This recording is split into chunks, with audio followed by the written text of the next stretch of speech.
media actually started 13 years ago. No way! Yes, 13 years ago, I remember I was having a conversation in one of the restaurants in Tomas Morato with my manager, B-Boy Arboleda. So it was just a casual conversation, and during that time, I was telling mother na sabi ko, you know, I really want to go back to school, ganto ganyan. And then si mother was like, okay, if that's what you want to do. And then sabi niya, anak, why don't you kind of put up a YouTube channel? Kasi nung time na yon medyo nag-gain na ng traction ang YouTube. And then I was like, okay, anong gagawin natin? Anong pwedeng magandang content or ilalamanan ng YouTube? Sabi niya, sige, para namang doktor-doktora ka, gano'n na lang ang gawin natin. So parang, it's like going to be a parang salamat doc type of show.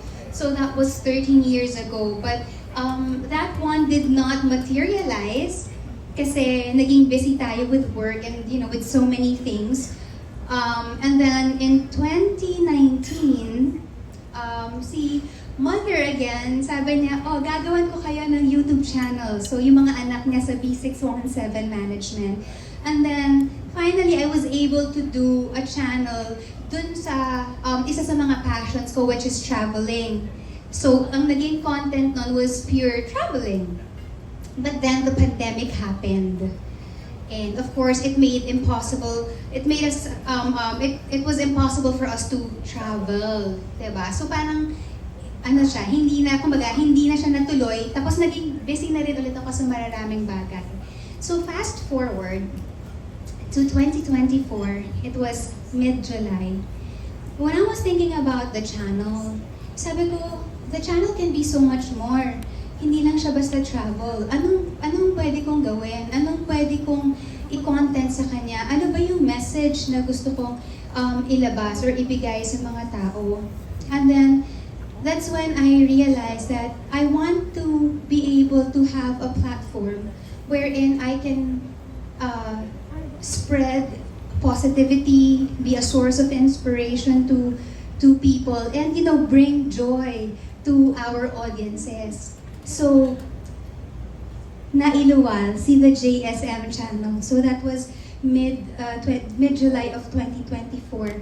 And then, right after I did the Lavender Fields, we started working on the content. We started working on everything about the channel, revamping my former YouTube channel. So, naging na siya, the JSM channel. So, really, it has 3 distinct shows. I was about to ask, may shows siya. Yeah, so it has 3 distinct shows that aims to just, uplift, empower, and be a source of inspiration to our viewers. There. Ang dami bang sinabi? No, nakikinig lang kami. Go ahead. Ayun. So, there. That's actually the goal. Okay. And later on, everyone will see naman sa ating AVP, the one that we prepared for you guys, more or less, a glimpse of the contents and the shows. First 3 shows for now. Pa lang, di ba? 3 shows pa lang. Pero, eto na, panoorin natin yung trailer Yes, so that may but, idea na kami. Super level ka na, friend. Parang gano'n na siya. Pero ang exciting! Kasi lahat ba to, yung nakita ko yung isa, yung JSM Travel and Tours. Tara! Papuntang travel agency, no? Travel agency ka na, friend. Pero at least, hindi pa rin nawala kasi yun yung passion mo, yun yung hilig mo eh. Yes, I really love to travel. I'm a self-confessed wanderlust. Oh. And with this one, with JSM Travel and Tours, ang gusto natin is to be able to explore different destinations, diba? Hindi lang yun, pati makadiscover tayo ng mga hidden gems, yung mga off the beaten path na hindi talaga karaniwang pinupuntahan. And what's so special about JSM Travel and Tours, what sets it apart is that the public service component to it. Because it's originally yung working title po namin dito is Travel with the Heart.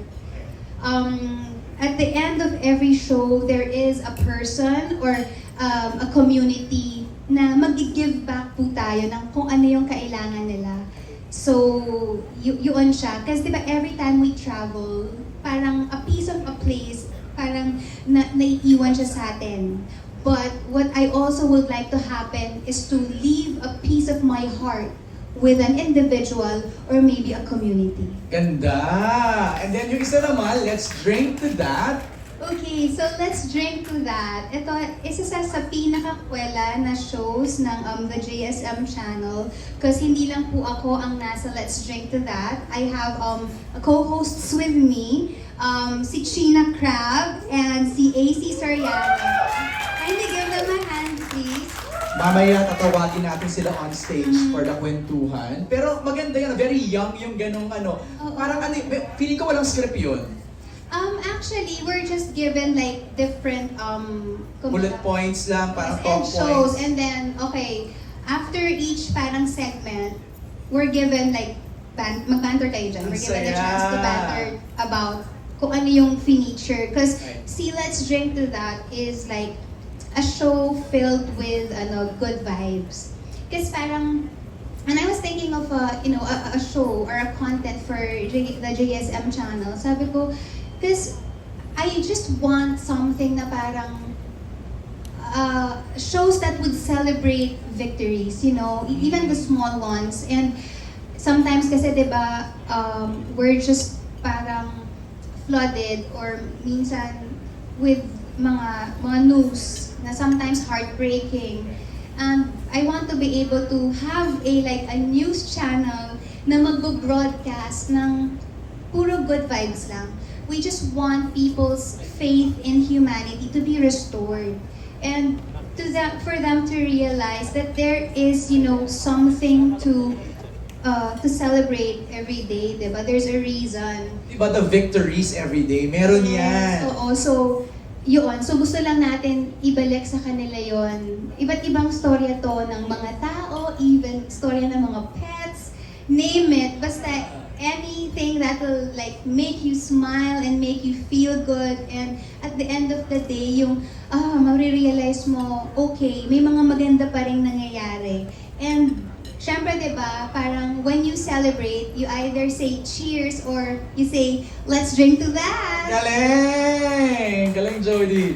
And then the other one is Live Light. Yes, Live Light. The Live Light naman was actually the very first show that's been conceptualized for the JSM channel. It's really just like a platform for me to like share my heart, my learnings, my experiences, and not only that, to be able to learn from other people as well through their comments, kasi may mga comment sections or sometimes letters, ganyan. And not only that, because si Live Light also has a Facebook page that can serve as a community group or a support group for a lot of people. So it is a safe space. And bukod doon, we also have like mga subject matter experts who will give their insights on certain topics. Because ayaw naman natin magmukhang bida-bida doon, di ba, na alam mo lahat, no. But then, of course, we need the help of like experts, di ba, to explain more and guide us with, with whatever topic is being discussed. Correct. Kasi minsan makaka-encounter ka ng sensitive topics. Yes, Diba? and there are actually sensitive topics. There are like, hindi ko masasabi na taboo, but then difficult topics. Right. But they are very essential. They're very like, it's so important to talk about them. Alam kong hindi tayo lahat magkakasundo-sundo sa pagdating sa perspective natin sa mga topics. But then, we're just hoping to be open. Right. Diba? We're just asking for an open heart and an open mind. Diba? To receive what's there. And then if you don't agree, then you don't. Then if you do, then good for you. Or maybe you're just looking for a different perspective on a particular matter, then maybe the show can help you with that. Ganda! Pero I have a question. The JSM channel, aside from it being your initials, meron bang ibig sabihin yun? JSM would mean journey, stories, and more. Because I've always believed that life is a journey. And what's beautiful about the journey is, that is where you experience sometimes the most heartbreaking, but then the most beautiful lessons. Di ba sabi nga nila, it's not really about the destination, but the journey. And I believe that we are all in a journey. We're all traversing life. And all of us, we have stories to tell. I have a story, you have a story, and we have, a collective story. So that's also what we want to showcase in the JSM channel. And then there's more, because meron pang madadagdag Na shows. na shows. Yes, that's true. So sabi ko nga, this is just the first 3 shows. Okay. But then later on, we'll be adding more.